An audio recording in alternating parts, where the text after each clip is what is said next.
RTP 965 e Infograma.net presentan Íntimo Interés con Don Ramón Sonnenholzner. Una exploración a la naturaleza humana. Nuestro invitado es Elí Nahum Gómez, licenciado en música por la Universidad Católica Santiago de Guayaquil. Actualmente se desempeña como violinista en la Orquesta Filarmónica Municipal de Guayaquil, además de trabajar como solista, compositor, arreglista y profesor particular de violín y teoría musical. Sus intereses principales se centran en la interpretación musical, la composición y la pedagogía musical. Vamos a encontrarnos con la intimidad de la música, la atmósfera de una orquesta sinfónica y la atmósfera de lo que da un violín cuando se entona y esa vibrata que puede intimar o liberarnos, profundizar en el alma o hacernos flotar en el cielo. Hoy nos acompaña uno de los miembros de la Orquesta Sinfónica de Guayaquil, el joven violinista Elí Nahum Gómez, a quien le doy la bienvenida, querido Elí. Qué gusto tenerlo aquí. Gracias, es un honor y un gusto estar en este espacio. Cuénteme, ¿cómo así optó por la carrera de violinista? Cuando seguramente mucha gente le hubiese dicho, no sé si lo dijeron, pero a casi todos los que aman el arte le dicen, uy, te vas a morir de hambre. ¿Ah? ¿Cómo así entró en ese mundo? Bueno, mi historia es bastante curiosa, ¿no? Y larga, en el sentido de que normalmente la música y específicamente el violín es un instrumento que se comienza a estudiar desde muy temprana edad. Bueno, por diversas razones, apenas tuve la oportunidad de comenzar a aprender el instrumento a los 13, 14 años aproximadamente, que ya es tarde considerado, ¿no? para comenzar en el instrumento. Y es irónico porque justamente mi primera clase fue con el papá de quien fue posteriormente mi maestro, mi formador, justamente el padre de Marcelo Pepper, el magíster, Marcelino Pepper se llama él. Y tanto recuerdo entre risas y nostalgia, ¿no? Que mi primera clase con él fue sentarnos en una mesa y él me dice, Marcelino Pepper, ¿no? Y tú quieres aprender violín, pero ya estás grande, ya estás viejo ya. Y yo, sí, pero yo quiero aprender. Y él me dice, bueno, vas a aprender, pero tú ya no puedes ser violinista profesional. Tú vas a tocar en el cumpleaños de tu abuelita, el cumpleaños feliz, esas cancioncitas así. Pero ya no puedes ser violinista porque ya estás grande. Chuta. Entonces, ese fue mi primer contacto, por así decirlo, con la parte... Lejos de aislarlo de la aspiración, lo motivaron a aspirar. Exactamente. Ajá. Ahí tenía dos opciones, ¿no? Podría decir, bueno, ya, deprimirme y sumirme en el profundo mundo de la depresión y decir que ya no podía lograrlo, o todo lo contrario. ¿Por qué escogió el violín y no otro instrumento? Bueno, desde muy pequeño mis padres escuchaban música clásica, entonces siempre vi bastante de Vivaldi, bastante de Tchaikovsky, Brahms, entonces... Tanto en la parte solística como Vivaldi, que tiene sus estaciones, que son las obras más famosas, y aparte tenemos Tchaikovsky, Brahms, que en su parte orquestal resuena mucho la parte de las cuerdas de los violines. Yo siempre me preguntaba qué instrumentos están sonando ahí, ¿no? Cuando suenan las cuerdas, indistinto del instrumento, sea el violín, el violonchelo, la viola y otros tipos de... ¿Qué siente cuando hay una vibrata de esa? ¿Cómo la siente? ¿Cómo la percibe esa vibrata? ¿Cómo la percibo? Buena pregunta. Indudablemente hay momentos musicales, ¿no? A veces puede ser algo muy superfluo, pero existen momentos en los que la misma música llega a transmitir mucho. Entonces, tratar de describirlo como algo físico creo que es un poco complicado. Obviamente existen manifestaciones físicas, ¿no? El típico de que se le erizan los vellos, ¿no? A uno. Pero indudablemente existe una parte metafísica que va más allá de la comprensión, ¿no? Entonces es algo muy sublime, yo diría, ¿no? O dependiendo, también hay obras que evocan ese sentimiento de pesar, de nostalgia, dependiendo, ¿no? las emociones que nos pueda llegar a transmitir la misma música. ¿Qué significa para usted una orquesta sinfónica y compartir la música con un público tan diverso? Bueno, básicamente en este caso la filarmónica, que viene a ser una orquesta sinfónica donde yo trabajo, se constituye básicamente en una familia, en un grupo de trabajo, un organismo. Tal vale la pena hacer la comparación con el cuerpo humano. Tiene su sistema, sus aparatos, los cuales en conjunto ayudan a que el cuerpo funcione. Yo creo que en la música es exacto. Respiran. ¿Ah? El cuerpo orquestal de una sinfónica, claro. sea una sinfónica o una filarmónica, es una nominación nada más se le da. Exactamente. Pero es casi exactamente, normalmente las filarmónicas están más hacia el lado de las cuerdas. Pero me encanta la analogía, porque la orquesta respira. Sí, definitivamente. Esos son todos los instrumentos de viento. Sí. Es que básicamente... Tiene cuerdas bucales. Sí. Los instrumentos de cuerda. Y tiene ritmo, son las piernas y las manos. Es decir, está completito. Y el director, que a lo mejor es como el apéndice, diría yo, que nosotros no sabemos para qué sirve. O sea, si nos remitimos al origen de la música, ¿no? Es interesante cómo el ser humano, a través de la creación de los instrumentos, intentaba imitar sonidos de la naturaleza, ¿no? Entonces, todos los sonidos y las vibraciones existentes en la naturaleza se remiten a ese principio básico de acción e inacción. Entonces, existe eso, la parte de la acción, pero también la parte de la respiración y el descanso. Todo funciona así. Primero comenzó golpeando las piedras. Básicamente, sí. Claro. Después comenzó a hacer los cueros y ver que había una tensión en el cuero cuando cazaba un animal, lo enredaba alrededor de una cerámica y que tenemos un tambor cerámico. Claro. ¿No? Y así fue creando. Y luego con los huesos y así sucesivamente, hasta llegar a los instrumentos modernos, por así decirlo, ¿no? Ahora, ¿se siente seguro en un trabajo en el cual las escuelas, las sinfónicas son públicas y están sujetas a presupuestos que por lo general son los que más rápido cortan? ¿Cómo se siente usted en ese ambiente? Usted es muy joven y a lo mejor quizás no tiene la premura, pero yo me imagino después siempre me renovarán el contrato, no me renovarán el contrato. ¿Cómo es esa tensión? Esa es la vida real del músico, ¿no? Claro. O sea, en la orquesta filarmónica nosotros renovamos el contrato anualmente, ¿no? Siempre existe esa incertidumbre, ¿no? Del que si va o no va. Yo creo que independientemente de todo, los músicos amamos hacer música. Y definitivamente mi percepción personal es que amo mi trabajo, amo hacer música con mis compañeros. Sin embargo, yo creo que deberíamos estar preparados, porque no solo es en este trabajo, es en todo tipo de trabajo. Siempre existe de repente un inicio y un final, y uno no puede tampoco cerrarse a una sola fuente de ingreso, por así decirlo, hablando de en este caso, el ámbito laboral.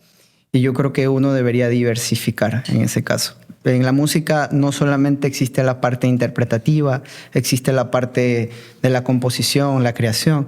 Existen muchas otras maneras, y eso simplemente remitiéndose a la música. De ahí, bueno, hay muchas otras alternativas económicas. Cuando usted, Eli, interpreta una obra clásica, ¿siente que está comunicando algo personal o simplemente dando vida a la visión del compositor y le agregaría a la interpretación del director, que es porque en general administra arreglos, administra todo el esquema de ese tema?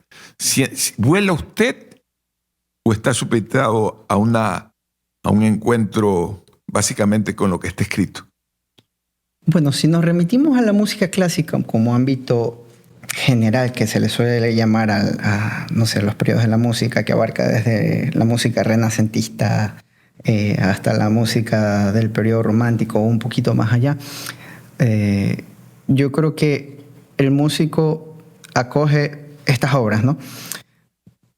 Poniendo el caso específico de la música clásica, por ejemplo, una obra de Mozart, tiene sus características, tiene su base estilística, y uno debe remitirse, por así decirlo, a ciertas reglas, ¿no? Es música un poco más selectiva hablando en el sentido estilístico. Entonces, no permite extenderse mucho más allá en una interpretación personal, por así decirlo.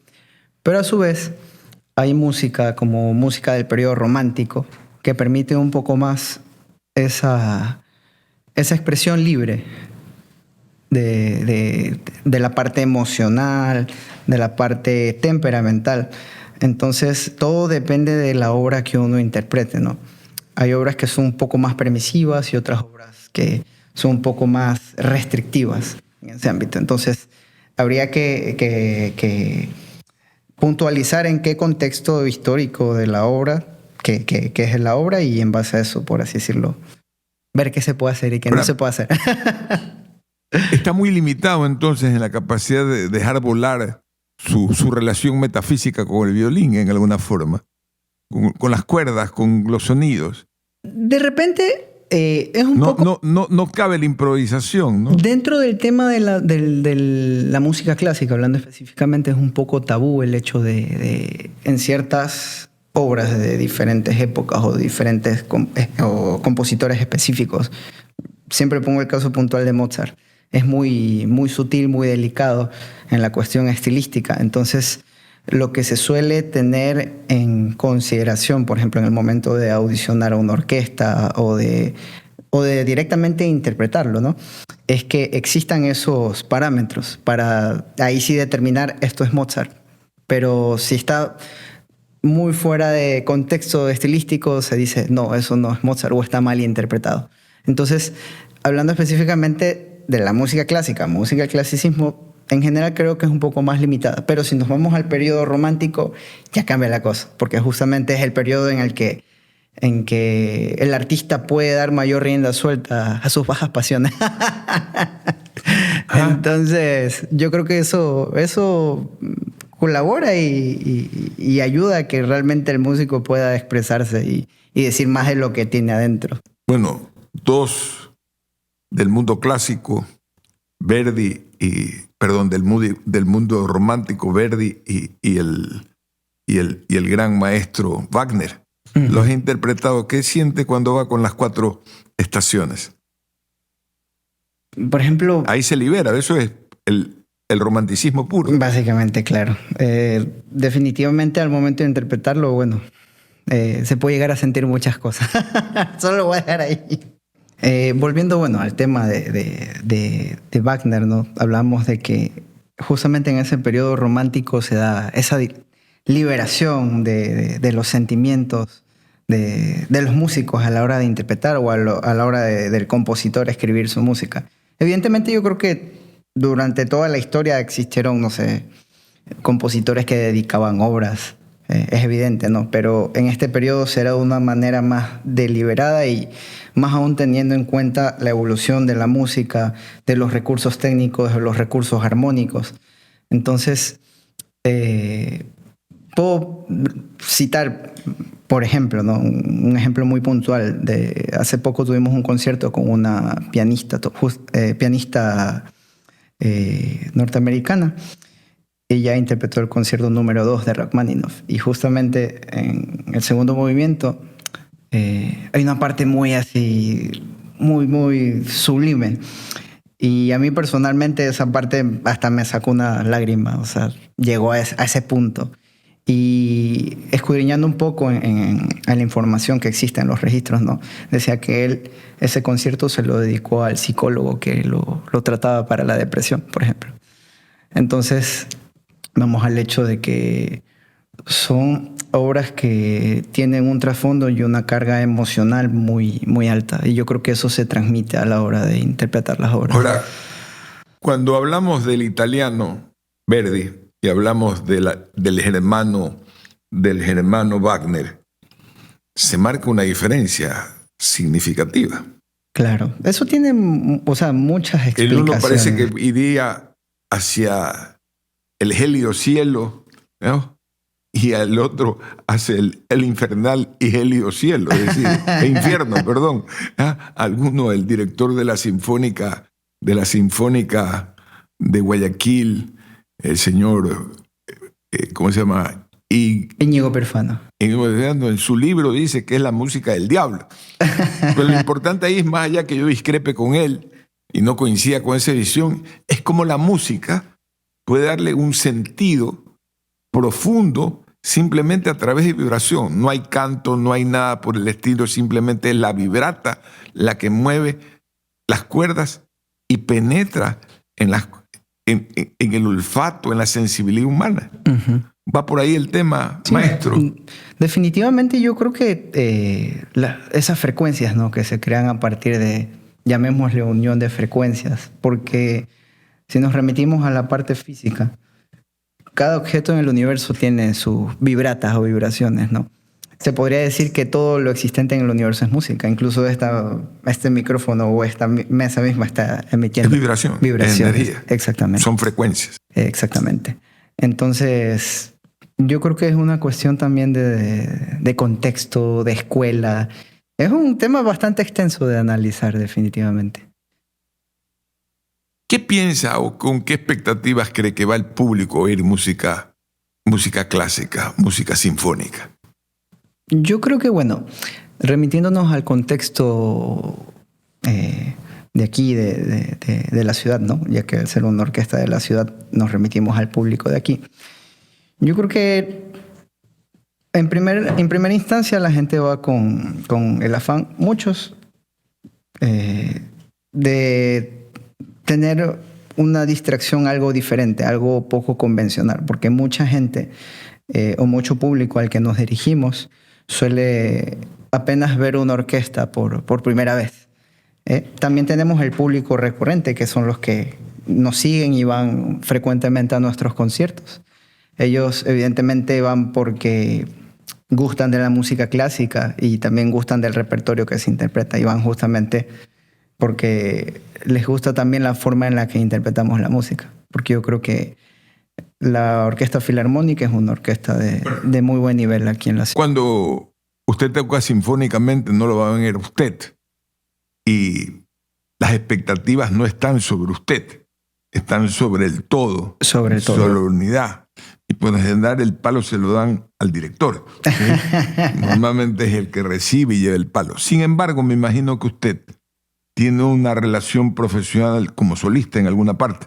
Sí, obviamente, seguramente es la forma de completar el presupuesto muchas veces, o la forma de distraerse. 2 o 3 vías pueden haber, pero eso, en ese marco, ¿qué expectativas siente o qué siente que satisface las expectativas de sus escuchas, cuando ya trabaja como solista o en una orquesta donde se identifica a todos, al que está en la percusión, al que está en la cuerda, al que está en los vientos? ¿Cómo es esa relación? Ese cambio entre la orquesta y lo que espera el público es la unidad sinfónica. Y otra cosa es cuando se entra en el mundo de la música, donde el músico se la juega solita. Una orquesta pequeña siempre son 3, 4 solistas, ¿no? Claro. Definitivamente uno debe ser multifacético, ¿no? No es lo mismo tocar de solista, para nada, que tocar en un grupo, ya sea un grupo de cámara o ya una orquesta sinfónica, como se lo dice, ¿no?